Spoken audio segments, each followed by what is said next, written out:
Okay, let's move on to our next session. では次のセッションに参りたいと思います。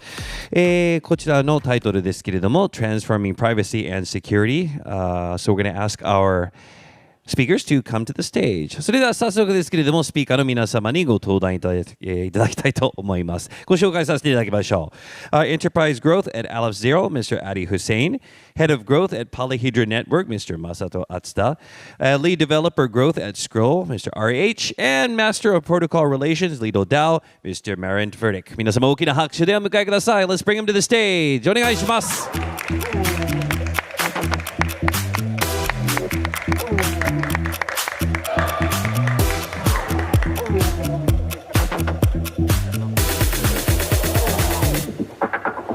Wow, Adi, you look just a little bit different from your picture. Yes, okay. I know. Okay, so I want to turn the stage over to you. So if you would, please. Hi, everyone. My name is Adi Hussein. I look slightly different from my picture, but if you prefer, you can imagine me looking like that. So I'm supporting Aleph Zero on enterprise growth. One of our goals here is to help enterprises use zero knowledge for business use cases. Thank you very much. Hey everyone, my name is Marin. I'm a contributor to the Light DAO, which is an organization behind the largest DeFi protocol on Ethereum blockchain, currently with $25 billion of TVL. I'll be your moderator for today. We kind of mixed seats a bit, but still, good place to be. All right, thanks, Marin. So, hi everyone, my name is RH. I lead developer growth at Scroll. So, a bit about me, I am actually from a different field. I actually majored in life science research, and afterwards, it paved a way for me into healthcare, and where I did like class 3 medical devices and also diagnostic systems. And everything going on in your mind right now is like, oh wait, are we actually doing a panel with this guy over here? But yes, I might be able to offer some interesting takes to all of you. Because interestingly, I think healthcare is where we'll see a very good use case for privacy and security solutions, right? And just moving on, a very quick introduction to Scroll. Scroll is a layer 2 blockchain solution aimed to scale Ethereum using zero-knowledge rollups. And it inherits the security and decentralization properties from Ethereum. And it's also bytecode level equivalent, so every EVM developers, they have a very good experience, a smooth brain experience when developing on Scroll. Cool. Hi everybody, I'm Masa and from the Polyhedra network, and I'm a head of growth at Polyhedra. The Polyhedra network is a GK infrastructure and a GK research farms as well. And then we are building some a blockchain product relative with a GK. So first product is a GK bridge, which is the GK, and then the bridge solutions, which is a cross-chain messaging protocol with GK. And then also the second product is Proof Cloud with Google Cloud, which is the GK approvers shared platforms with Google Cloud. And then also we are building our own GK algorithms itself, and then also GK DID, GK SBTs to the banking systems, and then real world assets as well. So I'm really happy to share any the current problems of the benefit of the zero knowledge proof today, and then what I more share about it, real world use cases of the zero knowledge proof today. Thank you. Thank you. So let's start with a very easy one, since ZK became a buzzword in our industry, and during quite some time it had a lot of hype behind. But let's try to answer a question: what's actually ZK, and what are the benefits or constraints of using this technology? Adi, do you want to take lead? Okay, I'll try. So I don't know who might have already seen this video, but there's a really good video from Wired from Professor Sahai, right? Explaining about what is zero knowledge to like a young kid, and then a teenager, and then like a high school student, all the way up, right? So I found this very useful to help explain to people what is zero knowledge proof. And I'll use the simplest example, right? So in that video, there was a young kid, And the professor was trying to explain to her what is zero knowledge proofs, right? So the professor brought a picture. It was full of penguins, like so many penguins. But in that picture somewhere, there's a little bird, like a puffin bird, right? And he said to the girl, I know where the puffin bird is. It's very hard to, if you just saw the picture, to believe him that he actually doesn't know where it is. So what he then did was he took a big cardboard, and there's a hole in that cardboard, right? And he went behind that cardboard and put his picture of the penguins on it, and in that hole you can see the bird, right? So what he explained to the girl was like, I just proved to you that I know where the bird is without telling you where the bird is, right? And even afterwards, you still don't know where the bird is, but you know that I know where the bird is, right? So usually I use that to explain to people about zero knowledge proofs. But essentially, it's like you have a prover and a verifier, and you want to prove something is true. And the verifier, without giving a lot of information or zero information really to the verifier about your truth, right? But that's the example I usually use, and people normally like, I understand now. Would you add something? Yeah, so when I think about zero knowledge, I usually tell people that I have zero knowledge of what zero knowledge is about. I think that's the driest joke out there, but it hits. So when thinking about the benefits and constraints, I'll just elaborate on the point there. I think there are two benefits that I see from a high-level perspective. So one would be scalability, and the other would be privacy. Oftentimes, when we are first exposed to zero-knowledge technology, it will be in the realms of privacy. But I would say that the scalability perspective and also its characteristic there is also how there are more zero-knowledge rollups that are coming up. So case in point, Scroll is also one of them. By being able to leverage zero-knowledge rollup technology, we're able to essentially gain instant finality. And this essentially helps to scale Ethereum, and we're very much Ethereum aligned, so that way Ethereum can maintain its security and decentralization guarantees while we are able to use zero-knowledge technology to scale the blockchain, scale Ethereum in this case. The second more interesting take would be on the privacy side of things. And the privacy side of things, the way I think about it is, how do we just provide sufficient information for users to carry out and accomplish their tasks, is how I would view it. You don't need to provide everything. You only need to provide what is necessary, right? And this is where zero-knowledge technology is so powerful. With all of the attacks that are happening out there, we have phishing attacks, we have data leaks, and these things, they are very common, right? You just want to sign a document to know that, hey, I did indeed sign this, and you just want to provide it to your counterpart. Then they just need to know that, yes, it returns a true or false statement. So technically, the additional information, for example, the A, B, C, D, E, your terms and condition, all of that, we would just swipe through and then eventually check the box that say we read all terms and condition. Technically, that is not required. I see you smiling over there, so you know what I mean. So I see that those are actually some benefits in the zero-knowledge space. Scalability and also privacy. In terms of constraints, I'll be looking at it from the developer's standpoint when building applications. Personally, I was also a developer. I'm still developing. I love developing applications. I still do. I think that the constraints, it's not really a constraint. It's more so like an efficiency bottleneck is what I think about it. I say constraint, if constraint makes it feel very limited in adopting zero-knowledge technology, but it's more so just a bottleneck that we're experiencing today. But great teams out there are already looking to how we can actually improve proof generation, right? So that actually would help to reduce this bottleneck that we're seeing today.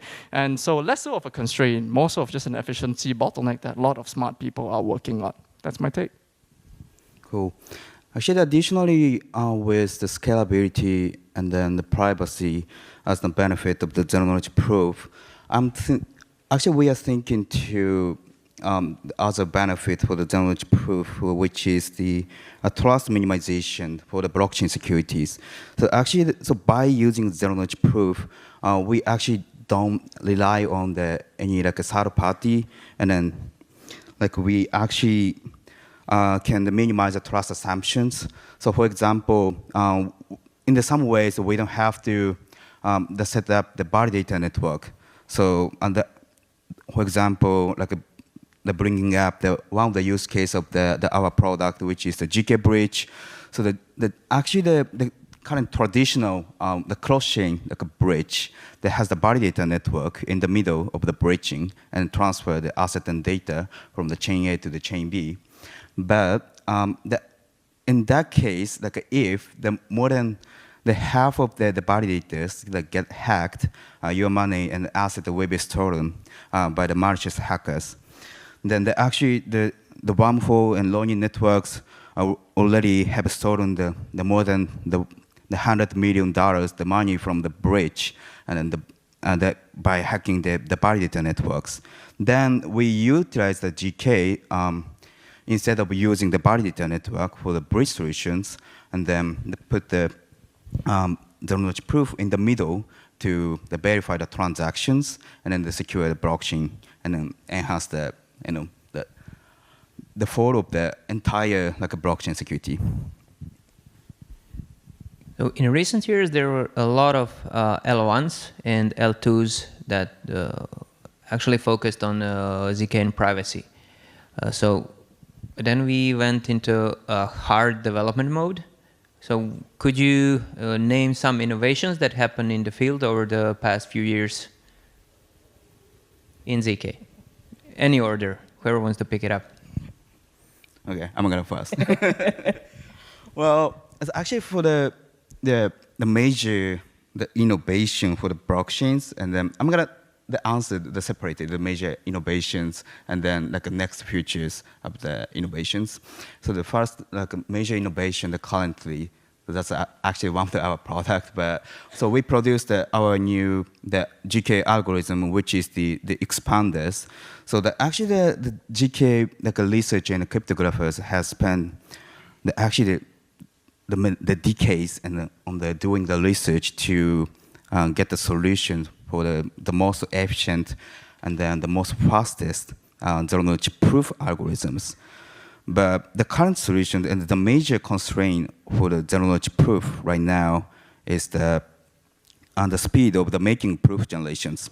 The making the proof generations, so the single the machines, the laptop and then desktop PCs can produce only one like a proof generation so far, so which is extremely low like of the making proof generations.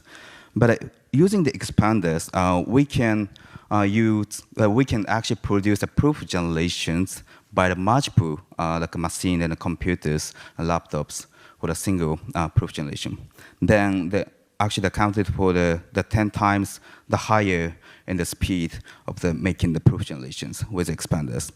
And then for the next the 10 years, I think the GK's research will be that comes to the real world and then the mass adoptions of the Web2 field as well.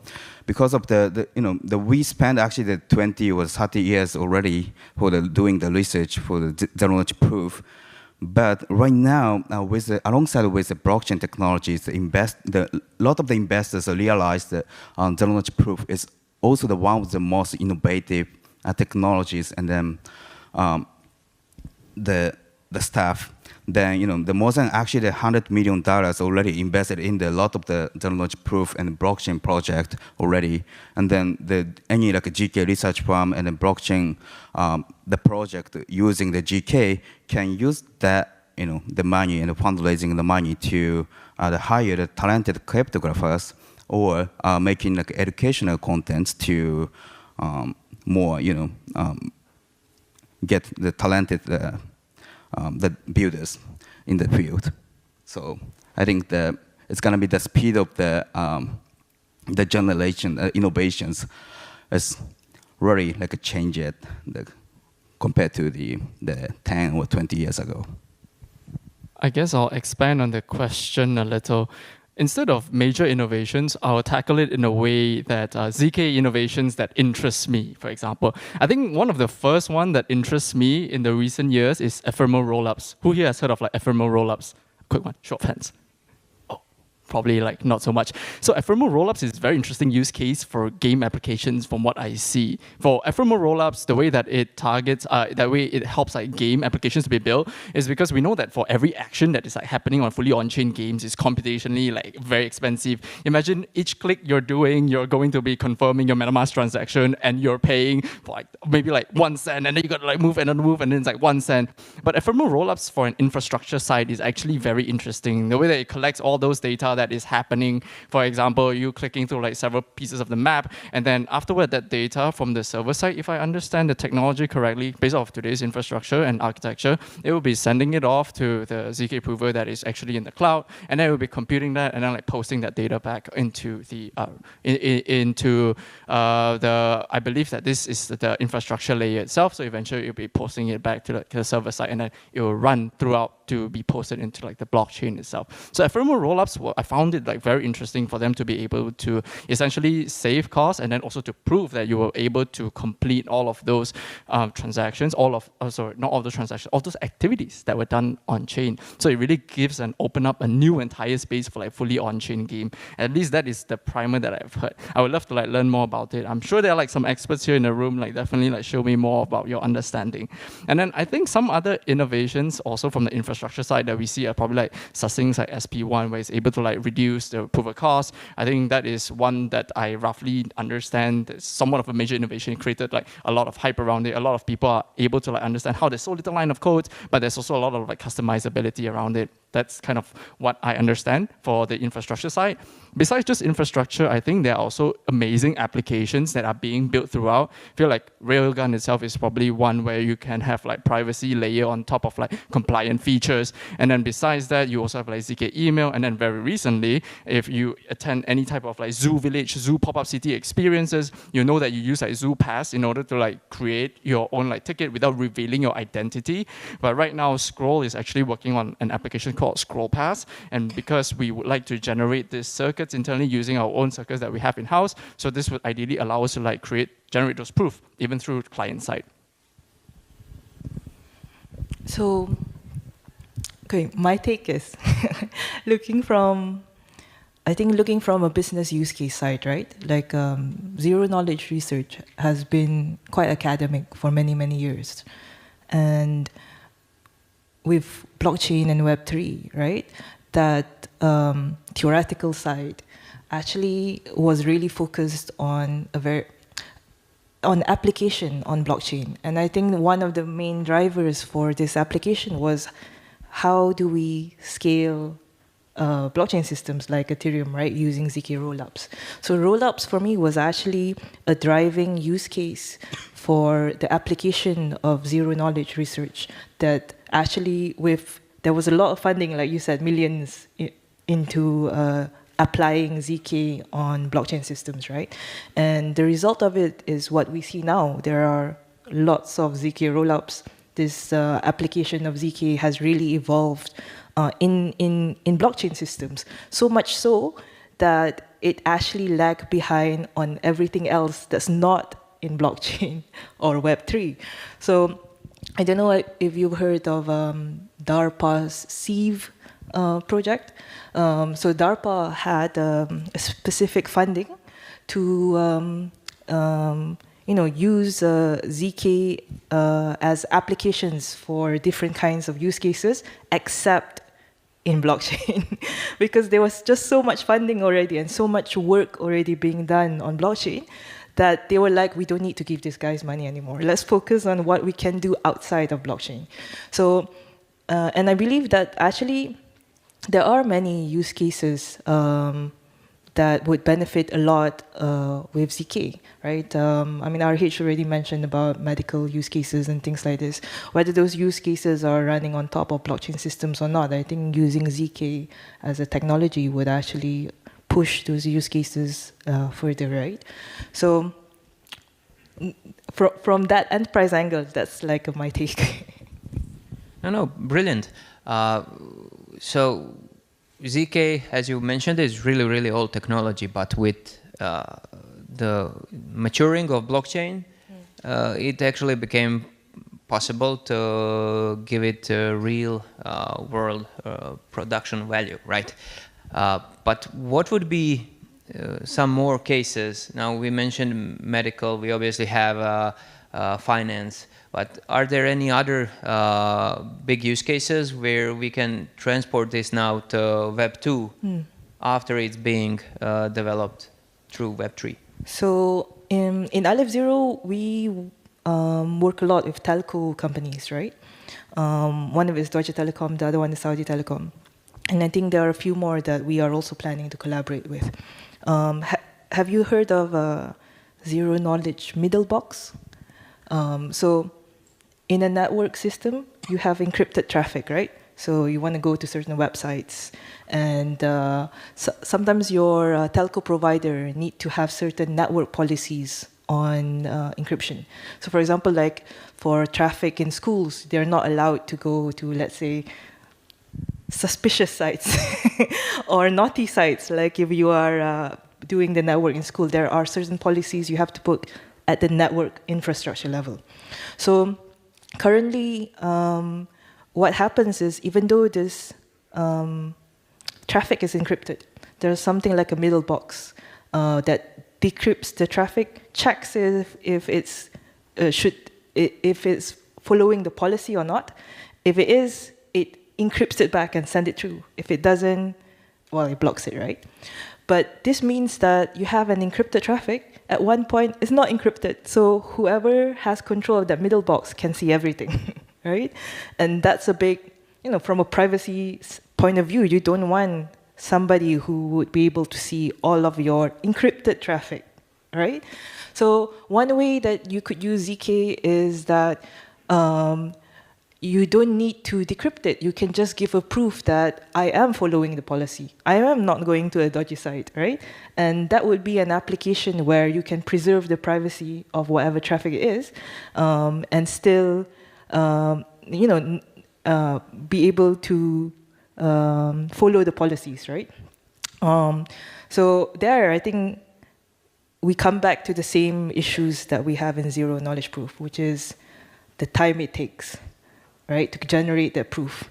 So in this middle box, you want to be able to generate that proof really fast, because otherwise your traffic's going to be really slow, right? and that's another, I think, application where all the stuff that we have developed in blockchain, right, trying to make zero knowledge proofs really fast. That's something we can apply to like a real world use case that actually needs it. That's one example from a network perspective. I'm sure RH can give like medical examples. Yeah, I think like the Web 2 side, we have a lot of experts already on panel. So I'll probably dip out on the Web 2 examples. I'll elaborate on Web 0 examples, for instance, right? So we touched about different fields out there, for example, how Web 2 can benefit from having like zero knowledge technology. I'm going to expand on like pharmaceutical and research side. So let's think about it this way. When we're researching a new drug, we oftentimes use what we call an in silico approach. So there's actually 3 types of approach that we commonly look at.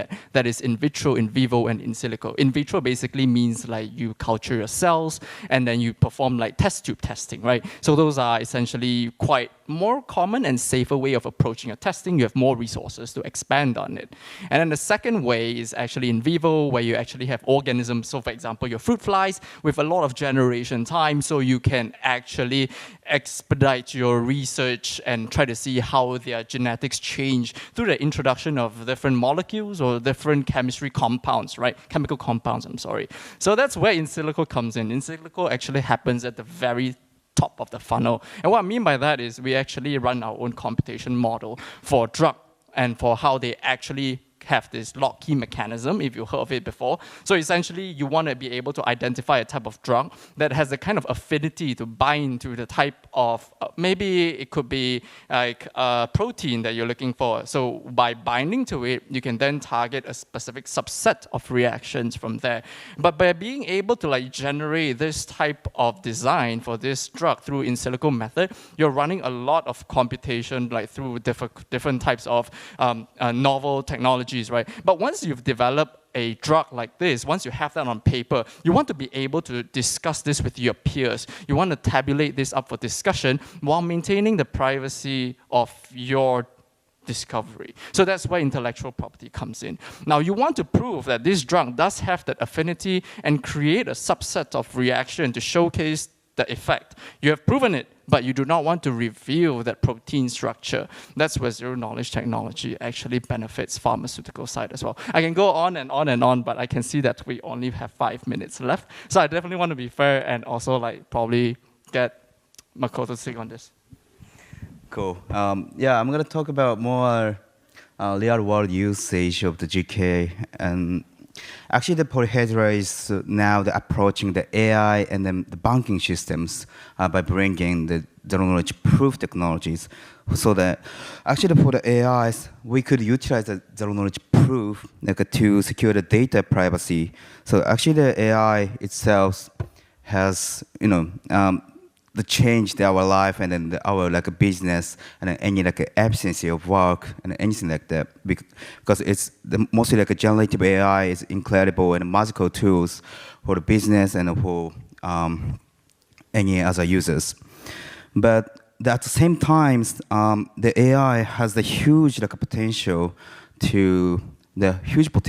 of the risk of the leaking. Then violating the privacy of the data itself. So, for example, the medical AI, the healthcare AI has a medical record of the personal information, and then the financial AI they analyze the historical or not transaction histories, and then specifically in the biotechnologies AIs has going to train the tons of the data of the research, which has the significant intellectual properties, asset, and the value. Then, so if you leak such kind of information from the AI training models, then you will give the competitors the really advantages in the business fields. So you will lose some of the business in the field because of that. You lost the really important data from the AIs, maybe automatically or manually. But in that case, to enhance the security to stay away from the risk of the leaking the data privacy and data sensitive information, the GK actually comes into the play a game changer. Then they utilize the GK, and by using the GK, the AI models actually doesn't access to the original data of itself while they're training the data. Then we can stay away from the risk of the leaking the sensitive information because of the all of the important data is hidden and on the blockchains, so it's gonna be the private. It's not gonna be the public. And also for the banking systems, we are going to bring a GK DID solution to the banking solutions. They're actually talking with now Visa and JP Morgan, a lot of the investment companies and financial institutions. And then actually they are using and trying to use a blockchain for the DID network, and then they establish the DID network with the other verified partners. Then the issues is that they have to share some of the sensitive information as well with the any verified partners in the DID networks if they used, or they can actually close such kind of information, but they have to put third party audit or something to go through the investigate all of the information. The information is true or not, more like the KYC process and then something like that. But using the GK, we could also the get away of the third party, and then also we can communicate with any partners without revealing the sensitive information with them.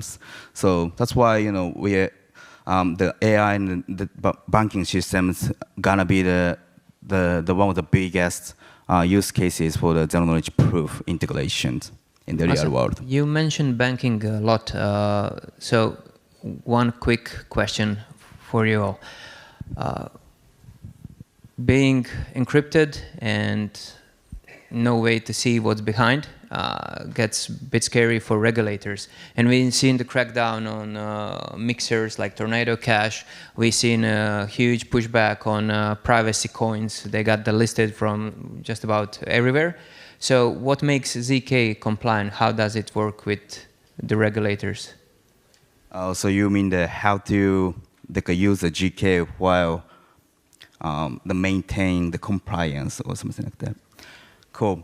Yeah, this is really important, but it's more like a little bit staying away from the banking solution examples. It's more like the general example. So the GK is generally So for example, if you go to the shop and then to buy the alcohols, so you're supposed to be above the 20, right?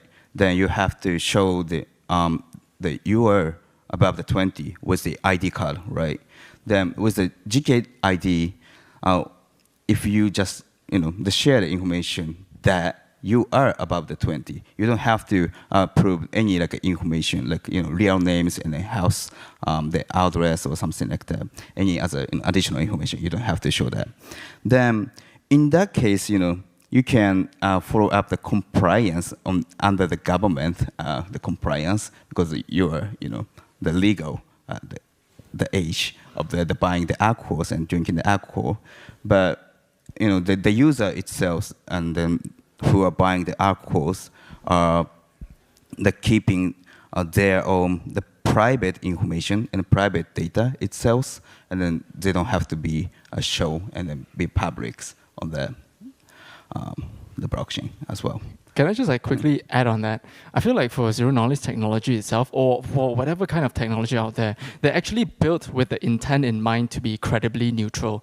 So what I mean by that is technology's architecture, for the most part of it, is not designed to harm individuals. It all comes down to malicious actors, how they actually design their application, or even users, how they are actually benefiting from, even if they see a bug, they want to exploit it. This comes down to user behavior. So I think one of my answers here would be through education. And that's where we come in actually and help to provide some more information about zero-knowledge technology, and also help them understand that this is just an additional privacy layer that came with the advent of blockchain. And what I mean by that is because blockchain is a distributed ledger which is open source to everyone. So there's also human rights needs there to have a privacy layer. That's where zero-knowledge technology gets explored even more. But that doesn't mean that we should abuse this power. It's more so how do we formulate the guardrails in order to successfully develop an application that is very mindful of the needs that they are still compliant to regulatory needs, depending on your jurisdiction. Perfect. So sadly, we ran out of time. I bet we can talk whole day about this. Thank you all for coming. Thank you. Thank you for listening, and enjoy the next session. All right, thank you very much. Thank you. Before you leave the stage, we'd like to get a picture of all of you together. So if you could stand up and make your way to the center over there. じゃあ次のセッションに移る前にですね、ここでちょっと4名の写真を撮らせていただきます。